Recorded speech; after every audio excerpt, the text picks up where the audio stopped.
जाहिर सी बात है कि अब तक आप सभी लोगों ने कोरोना वायरस के नए वेरिएंट, जिसको WHO means world health organization द्वारा ओमिक्रॉन नाम दिया गया है, उसके बारे में कहीं ना कहीं से तो सुन ही लिया होगा।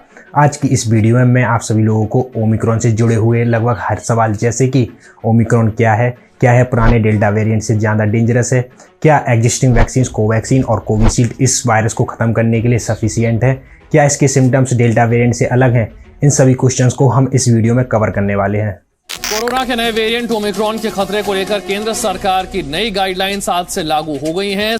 Breaking news that's coming in right now. The fourth Omicron case has been confirmed in Maharashtra. पूरी दुनिया पर कोरोना के नए और सबसे खतरनाक वेरिएंट ओमिक्रॉन का खौफ छाया हुआ है।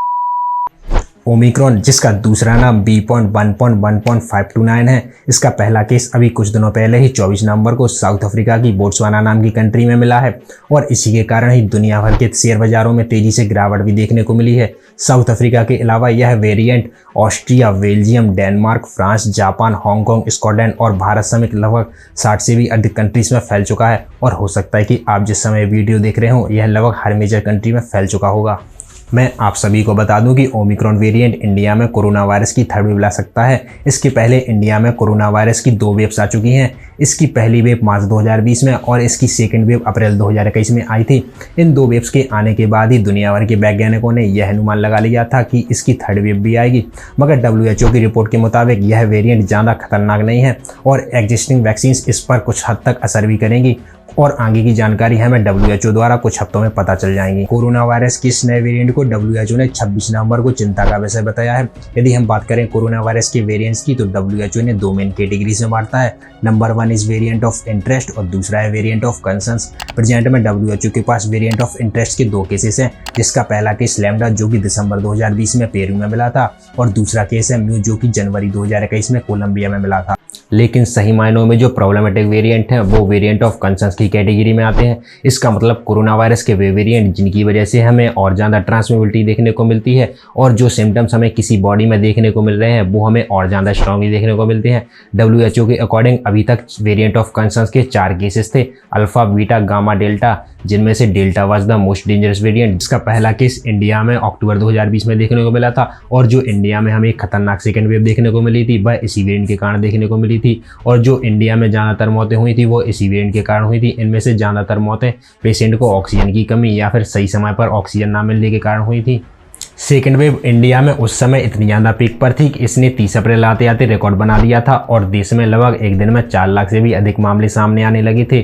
लेकिन आगे कुछ दिनों में 3 मई को यह मामले गिरकर लगभग 3,60,000 हो गए और यहीं से ही इंडिया में कोरोना की सेकेंड वेव धीरे धीरे खत्म होती गई। सेकेंड वेव के बाद गवर्नमेंट को लगा कि देश में ऑक्सीजन प्लांट्स की बहुत कमी है। इसी को देखते हुए गवर्नमेंट ने ऑक्सीजन प्लांट पर इन्वेस्ट करना शुरू किया और आज देश में लगभग 1200 से भी अधिक ऑक्सीजन प्लांट है। और जो अल्फा वेरिएंट है वह यूके में पाया गया था सितंबर 2020 में, बीटा वेरिएंट जो कि साउथ अफ्रीका में पाया गया था और गामा वेरिएंट ब्राज़ील में पाया गया था। अभी के टाइम तक जो डेल्टा वेरिएंट था वो सबसे ज़्यादा खतरनाक रहा है। मेजॉरिटी ऑफ केसेस यानी कि लगभग 80 से 90% केसेस इसी डेल्टा वेरिएंट के कारण हुए हैं।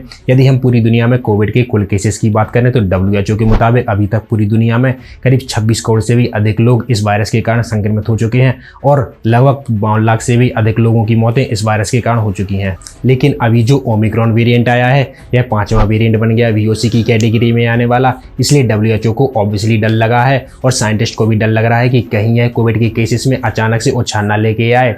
एक डर इस बात का भी है कि इसका पता RT-PCR टेस्टिंग से नहीं लगता है, इसका पता जीनोम सीक्वेंसिंग से लगता है, जिसकी रिपोर्ट लगभग 5 से 7 दिन में आती है और जिसकी सुविधा अभी इंडिया में केवल कुछ लैब तक ही सीमित है। WHO ने बताया है कि इस वेरिएंट की कई म्यूटेशन है, जिसके कारण इसके काम करने का तरीका अन्य वेरिएंट से बिल्कुल अलग है। दूसरी तरफ साउथ अफ्रीका में epidemic response and innovations in Africa के एक्सपर्ट्स की माने तो ओमिक्रॉन में कोरोना के अन्य स्ट्रेन्स की तुलना में ज़्यादा म्यूटेशंस है। ओमिक्रॉन वेरिएंट में अभी तक 50 म्यूटेशंस का पता लगाया जा चुका है, जिनमें से 30 म्यूटेशंस इसके स्पाइक प्रोटीन में ही देखने को मिले हैं। स्पाइक प्रोटीन किसी वायरस का वह हिस्सा होता है जिसके कारण वह हमारी बॉडी में कोशिकाओं द्वारा प्रवेश करता है और वैक्सीन के द्वारा स्पाइक प्रोटीन को ही निशाना बनाया जाता है हमारी बॉडी से वायरस को खत्म करने के लिए।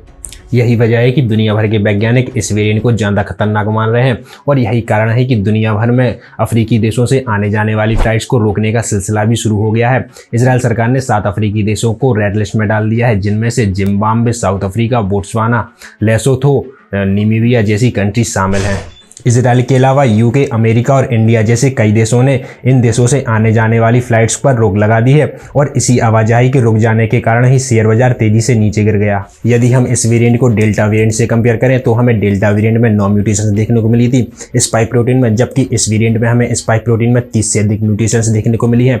और अभी तक की रिसर्च से हमें एक अच्छी बात पता चली है कि इस वेरिएंट में पेशेंट को ऑक्सीजन की कमी नहीं होती है, जबकि डेल्टा वेरिएंट में ऑक्सीजन की कमी होती थी। इसलिए आप सभी लोगों को इस वेरिएंट से ज़्यादा घबराने की जरूरत नहीं है। बस कुछ सावधानियां रखें, जैसे कि समय समय पर हाथ धोते रहें और पब्लिक प्लेसेस पर मास्क लगा के रखें।